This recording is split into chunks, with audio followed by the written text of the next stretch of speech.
Нелегальный келген ажыларыбыз туура эмес иштерди аткарат. Бул сабыр эмес, бул акмакчылык деп аталат. Мына көчө ажылык көчөсү деп аталат. Биз ар 2 жылда ажы башчы болуп келебиз. Кыргызстандан келген мусулмандарга ажы башчы болуп, Кыргызстандан келген ажыларыбыз мына Азияда оң кол тарапта, мына көчөдө жашашат. Ажылык аткарам деген болсоңуздар, биздин ушул видеобузду 1-2, 3, 4 сериал болуп чыгат. Бир четтен көрсөңүздөр, ажылык амалдары ушундай жеңил эле туугандар. Мына көчө ажылык көчөсү деп аталат.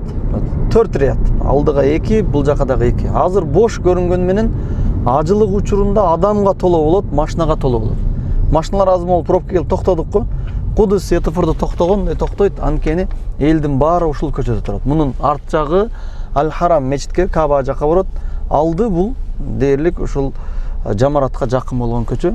Азыр биз Азия деген ошо микрорайонда кетип атабыз. Кыргызстандан келген ажыларыбыз мына Азияда оң кол тарапта, мына көчөдө жашашат. Ушул жакта барып каттайт. Биздин Кыргызстандан келген ажыларга бул көчө аябай жат, сагынычтуу дегендей. Карасаңыздар, мына чоң көчө.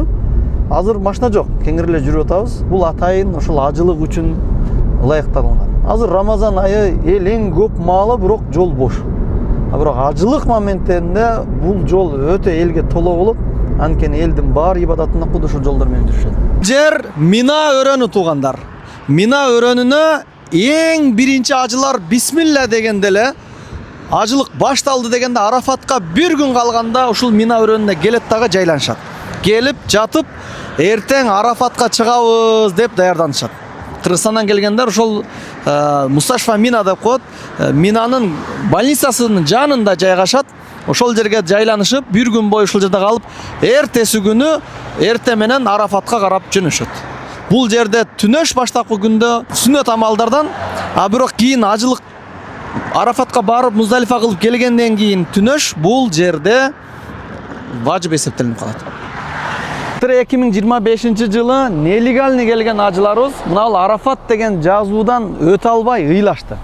Албетте ажылык визасы эмес, туристский виза менен шустерлик кылып нелегальный келген ажыларыбызды Визаратыл Хаждын автобустары тосуп эң акыры ушул жерге келгенде кимдин визасы болсо өткөрүп, кимдин тасрихи болсо өткөрүп, тасрихи жок адамдарды мына жазуулардан нары өткөрбөдү. Анткени бул жазуу наркы бет Арафат, сары турат го 1, 2, 3. Берки бети Арафатка чейин. Ким ушул сары жазуудан ичкериге өткөн болсо, Арафа күнү ажысы болду. Аль-Хаджу Арафа деген пайгамбар. Ажылык бул Арафат деген. Пайгамбарыбыз өзү белгилеген доорунда ушинтип жазып, кийин мындагы бийик кылып шит кылып койгон. Бул Арафат өрөнү ажыларыбыз Арафа күнү эрте менен бул жака Минадан келип таш баштайт. Кыргызстан мусулмандар дин башкармалыгы менен бирге 6000 ажы автобус менен ташып кирип кетет. Эң акыркылар пешинде киришет. Киргенден кийин, пешимден кийин ушул жерде ибадат башталат. Арафат деген Арафат тоону түшүнүшөт экен. Тоо эмес, Арафат өрөнү. Мына карасаңыздар, сары жазуу менен Бидаятул Арафа же болсо англисче Арафат starts here деп жазылып турат. Мааниси Арафаттын башталышы деп. Ушунун ичинде кирип, ажыларыбыз кечке дуа кылат, шамга чейин.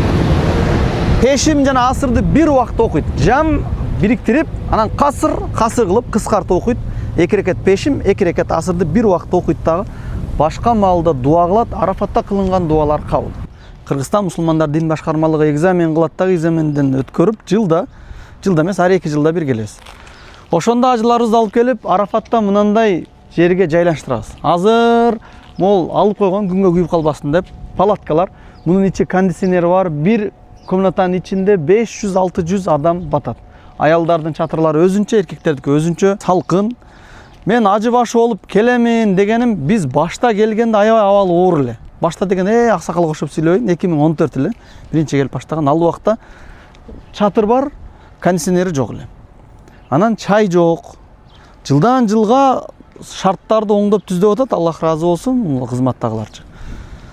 Ал 2014 келгенде ажыларыбыз негедир настроениясы жок болуп, бири-биринин сөзүн жакпай калган учурда 40 реалга бир термос суу сатып алган, чай сатып алганбыз. Кайнак суунучу, таныш-биниш кылып, кең бир чай дамдап бериң деп, мылды кызматчылардын кайнак эмес тефалын иштетип, алып келип бир пияладан бергенден кийин биздин ажылар өзүнө келе түшкөн. Бирок азыр андай эмес, бардык шарттар бар. Мисалы карасаңыздар, бул жерден суу ичем дегендерге суу турат. Азыр бул жерге силерге мусор көрүнүшү мүмкүн. Бул бир жылда бир эле күн иштей турган жерде. Мынол жерлерде чайлар дамдалат. Мынол жерде көк чөптөр да кургап калыптыр. Кафетория деп коет. Чай, кофе, суу бардык. Мына дараткана. Бул даратканада элдер кезекке турат. Жөн эле Дордой базар, Кара Суу базарда элдер көп да. Ал харамдагы бардык адамдар келет. Мынол жерде палаткада салкын. Ажыларыбыз бирден матрас, бирден подушка, анан тамактары дайым келип турат. Дайым тамактары даяр.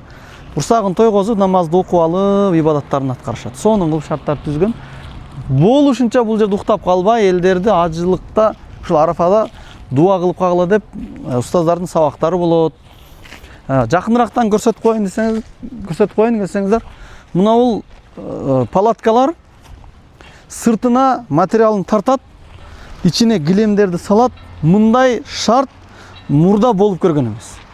Биздин Кыргызстан мусулмандар дин башкармалыгы аябай жылдан жылга шарттарды жакшы түзгөнгө аракет кылып келатат. Суранып, килемдер салынган, жай олтурушат. Мед персоналдардын наркы бурчекте турат. Ким ооруп калса бара калат. Тиш ооруйбу, баш ооруйбу, грипп болобу, капельницалар менен келип турат. Биздин Кыргызстандагы эң күчтүү врачтар келген. Мына электр токтору ошол кондиционерге, чай дамдап ичем дегендерге, өзүнчө кошумча тефалдарга дагы, телефон зарядка кылам деген бүт шарттарды түзгөн. Азыр ажылык мезгил эмес болгончун бош турат. Бирок бир күн үчүн сонун кылып шарт кылып. Алла насип кылса ажылыкка келип туруп, куду ушул жерде бир видео кылып тартабыз. Бул жерде Адам алейхиссалам менен Хава эне экөө табышкан жер ушул болгон. Ушул жерде Аллахым ким келип Арафа күнү дуа кылса, Аллахым кабыл кылгын деп Адам алейхиссаламдын, Адам атабыздын, чоң атабыздын кылган дуасы. Ажыларыбыз келип дуа кылат, дуалары кабыл. Алла Таала насип кылсын, ушул жерде турган адамдар ажылыктын бир фарздарынын бириси. Арафат өрөөнүнүн ортосунда мындай рахма тоонун чокусунда ушундай нерсе турат. Бул белги катары элечи. Ушул жерде биздин көп ажыларыбыз туура эмес иштерди аткарат. Умрага келген зыяратчылар туура эмес нерсени аткарат. Мына ташты айланып алат, дуа кылып берет, кармап алат. Жазуулар турат мына жерде. Кармабагыла, дуа кылбагыла, сажда кылбагыла деп. Өз Меккеде бир эле Кааба бар. Бул жөн эле таш белгичи. Ушул жерде абайлаңыздар. Мына карасаңыздар, азырдагы эл эң аз маалында кайсы өлкөнүкү экен кармалап атат, кээ биркилер жана дуа кылып аткан да. Ушинтпейбиз? Бул Арафат өрөөнүнүн ортосунда рахмат тоонун башындагы эле жөн эле жер. Бул жерге биздин ажыларыбыз Арафа күнү же келет, же келбейт. Анткени биздин Кыргызстандан келген ажыларыбыздын өзүнүн отура турган чатырлары бар, салкын, чай иче турган, тамактана турган жерлер бар. Бул жерге жөн эле зыяратка келип койсо, же келбесе деле бул Арафат өрөөнүнүн центри. Көбү Арафат дегенде тоо деп түшүнөт, тоо эмес. Бул Арафат өрөөнүндөгү рахмат тоосу. Мунун үстүнө чыкпайбыз. Ушул эле жерде эле аткарылса, же онол жерде өзүгө берилген палаткаларда аткарса болот. Анан баса бир нерсени белгилейли. Ажылыкка жөө келиш бул ибадат эмес. Арга жок болуп, такыр мүмкүнчүлүк болбосо, жөө болсо дагы келгиле деген кызыктыруулар бар. Бирок өткөндө Кыргызстандан бирөө велосипед менен келди, 6 айда иншалла жетип калам. Бул туура эмес. Бул сабыр эмес, бул акмакчылык деп аталат. 6 айда не деген нерселер өтүп кетет? 6 айда бир адам сыйлы үй куруп коюшу мүмкүн. 6 айда бир тилди үйрөнүп коюшу мүмкүн. Же болсо жакшы окугандар 6 айда Куранды толук жаттап коюшу мүмкүн. Андан көрө 2 ай иштеп туруп эле 5 сааттык эле жол менен эле самолет менен учуп келген жакшы. 5 сааттык жолдун ордуна 6 ай өмүрдү кетириш бул исрафтык. Сабыр каерде кылынат дегенде, сабыр бардык шарттарды колдонгондон кийин дагы баары бир кыйынчылык болот. Комфорт эмес да, ажылык өзү кыйынчылыктары менен бирге ошого сабыр кылыш, сабыр эсептелинет. Мына Арафат өрөөнүнө келгенде, Алла насип кылсын, ажылык убагында келгенден кийин мындай ошибкаларды кылыштан Алла өзү сактасын. Арафатта Арафа күнү гана мына жердечи, Арафа күнү кылынган дуалар кабыл. Башка убакта биз жөн гана зыярат гана аткарабыз. Арафа күнү Арафатта пешинден кийин ушул жерде болуш керек. Эч болбосо бир саат болсо дагы. Важыбы пешимден Шамга чейин турулат. Анан Шамдан кийин Арафаттан ылдый түшүп кетилет. Шамды окубастан Муздалифа деген өрөөнгө кетет. Азыр биз менен чогуу болуп туруңуздар, Муздалифаны көрсөтөбүз. Бул жер Муздалифа. Ажыларыбыз Арафатка Шамга чейин туруп, Шамды окубастан ушул жерге келет. Бул жерге болжолду Куптан убагына келип калат. Алдын Шамды окуйт, аркасынан эле Куптанды окуп, жам кылып бириктирип. Андан кийин ушул жерде жатат. Таш терип алат, чекелерден шайтанга таш атыш үчүн. Бул жер Муздалифа. Асмандан анандай вертолеттор учуп, ажыларды абалын карап турат. Кайсыл жерде эл көп болуп, бири-бирин сүзүп кете турган деңгээлде болсо, жолдорду жаап, мына ушундай бир уюштуруу иштерин кылган. Бул Муздалифадагы биз турган жер Машарул Харам мечитинин алды. Бул жерде пайгамбарыбыз баамдат окугандан кийин дуа кылган. Ачык асман. Бул жерде эч кандай палатка жок. Жөн эле ушул жерге эле килемдерди салып коет, жатып эс алат. Мына жакта даратканалар бар. Аялдардын даратканасы, эркектердин даратканасы, мүмкүн болсо ашканалар тапса болот. Эң белгилүү болгон Албайк дагы ушул жерлерде бар. Бул бир жылда бир эле түн иштей турган жер. Бул Муздалифа өрөөнү. Бул жерге жатыш шарият өкүмү боюнча важип. Адам алейхиссалам менен Хава энебиз Арафатта табышып, чок ээрчишип, Шам убагында ушул жакка келгенде ушул жерде түнөп калып кеткен. Анан баса бул Муздалифага ажылыктан сырткаркы тарыхый орундардан Абраха жана анын аскерлери келип, могул саатта карасаңыздар көрүнүп атса керек. Каабаны талкалайбыз деп ушул жерге база курган, лагерь куруп, анан эми жол салганда пил менен азыркы убакта погрузчиктин ишин аткарган. Каабаны түрттүрүп салабыз деп келгенде Алла Таала ушул Муздалифа өрөөнгө жеткирбей жок кылган. Асмандан топ куштарды жөнөтүп, колдорунда, оозунда, буттарындагы таштарды таштап, бардыгы жок болгон. Абраха жана анын аскерлери ушул жерде кор болгон. Баягы абабил куштары деп коет, абабил эмес. Абабил дегени топ куштар, жамаат куштар келип ушул жерде талкалаган. Ошондуктан бул Муздалифада ушул Батнул Урана деген жер, Абраха жана аскерлери жок болгон жер Муздалифанын чегине кирбейт. Андан бери турушубуз керек. Куду биз турган жерде ажыларыбыз түнөйт, ушул жерде түнөп жатыш важип. Андан кийин таң атат. Таң аткандан кийин баамдатты окуп, бисмилла деп Мина өрөөнүнө карап жөө баскан жөө басат. Автобуска чыккан автобус басат. Көбүнчө автобуска эл көп болуп кеткендиктен аксакалдарыбызды, чоң элелерибизди автобуска салып, же болсо караскачандарды салат дагы жаштар жөн эле жөө Минага карап кеттик. Минага барабыз, андан нары иншалла шайтанга таш аткан барабыз. Ажыларыбыз Муздалифада түнөдү. Таң атты. Бүгүн айт күнү. Ажыларыбыз айт намаз окубайт. Айт намазы ажылыкка келбегендер окуйт. Ал эми ажыларыбыз айт күнү эртең менен баамдаттан кийин түз жөө басканды жөө басып, мына Мина чатырларына келип жайланышат. Ушул жерге жүктөрүн коюп туруп, андан кийин секин басып, өзүнүн жолу бар, мына жак менен барып жамаратка, шайтанга таш атууга барат. Биринчи күнү мына карасаңыздар, мына биринчи, экинчи, үчүнчү таш турат. Ошол үчүнчү чоң жамарат таш Ибрахим пайгамбар таш аткан жер. Ушул жерге барып 7 ирет таш атат. Андан кийин кайра кайтып барып, койлорун сойдуртуп, койун албетте өкүл кылып коет. Союп койгондон кийин чачын алдырып, эхрамдан чыгышат. Жамарат деген жазууга карап, ажыларыбыз айт күнү, Курбан айт күнү эрте менен келет. Муздалифадан баамдатты окуп эле түз түшүп келип, жүктөрүн коюп туруп Минага жамаратка келет дагы шайтанга таш атуу башталат. Бирок чисти шайтанды урбайт ал күнүчө. Ушинтип ойлоп алганбызда, чындап шайтанды уруп атабыз. Доорунда Ибрахим пайгамбар азгырган шайтанды урган, ошол нерсени биздин ажыларыбызга важип кылган. Биринчи күнү мына биринчи эмес Исмаил алейхиссаламдын ташы, экинчи эмес үчүнчү акыркы ташка 7 ташты гана атат. Болду. Ушуну менен нар айланып басып, өздөрү жашаган жерге барат, курмандыктарын сойдуртат, андан кийин чачтарын кырып, эхрам кийимдеринен чыгат дагы тахаллул аввал дейт, биринчи эхрамдан чыгыш болуп эсептелет.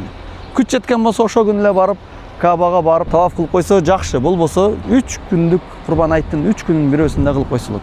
Эгерде ошол эле күнү мен аябай күчтүүмүн, мен бирөтөл эле бүтүр салам деген адам жамаратты ташты атып эле беракка карап басып болот. Макка деген жазуу бар, ошол жерден ылдый түшүп, ылдый карап Каабага карап басып барса болот. Ал күнү бирок такси менен барганга болбойт.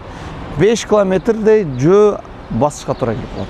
Анткени ал убакта жол пробка, автобустардагы пробка жөө басып барып келишет. Айт күн 3 күндүн ичинде Каабага барып таваф кылып койсо болот, үлгүрүп калыш керек. Башка күндөрү күн сайын Минадан жашаган жеринен эртеси күнү пешинден кийин келет дагы жамаратка таш атат, 3 ирет. Андан кийин дагы барып жатат, эртеси күнү дагы ушул сөз кайтылынат, пешинден кийин чыгат, кайра ушул жака келет, 3 таш атат. Биринчи күнү гана бир эле чоң жамаратка Ибрахим пайгамбар таш аткан жерге гана атат.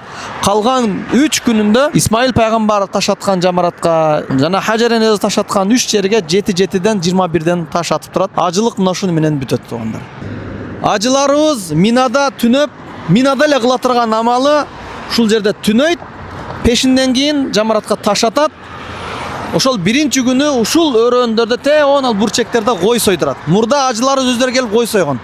Азыр жалпы акча чогултуп берет. Койду союучу адамдар союп коет. Койду сойгондон кийин чачын кырктырып экрандан чыгышат. Келип Курбан айттын 3 күнүндө ушул жерде өткөрөт дагы. Арада бир кайсы бир убакытты табып, ал ажы баштылардын өзүнүн уюштурушуна карап, Аль-Харамга барып Каабаны айланат. Ушул ажылыктын фарзы. Таваф кылат, жана Сафа Марвада жүгүрөт, кайра келет, ушул жерге жатат. Ал эми 3-чү фарзы бул эхрам кийими болчу. Эхрамдан чыкты, ушуну менен ажы бүтөт. Кайра эсептеп атайлы. Биринчиси эхрам, экинчиси Арафатка барып, Арафатта туруш пешимден шамга чейин, үчүнчүсү ушул айт күндөрү Минада турган убакта таш атканча түнүбү же күндүзүбү Каабаны 7 рет айланып коюш. Умра кылгандар көпчүлүгүңүздөр билесиздер, Каабаны айланыш, Сафа Марваны кылыш. Бул ажылыктын фарздары. Болду, ушуну менен ажылык ибадаттар бүтөт. Алхамдулилла, эгер ажылык аткарам деген болсоңуздар, биздин ушул видеобузду 1-чи, 2-чи, 3-чү, 4-чү сериал болуп чыгат. Бир четтен көрсөңүздөр, ажылык амалдары ушундай жеңил эле туугандар. Сиздерге колдон келишинче жерине келип тартканга аракет кылдык. Аллахым аткара турган ажыңыздарды кабыл кылсын. Ассаламу алейкум ва рахматуллахи ва баракатух.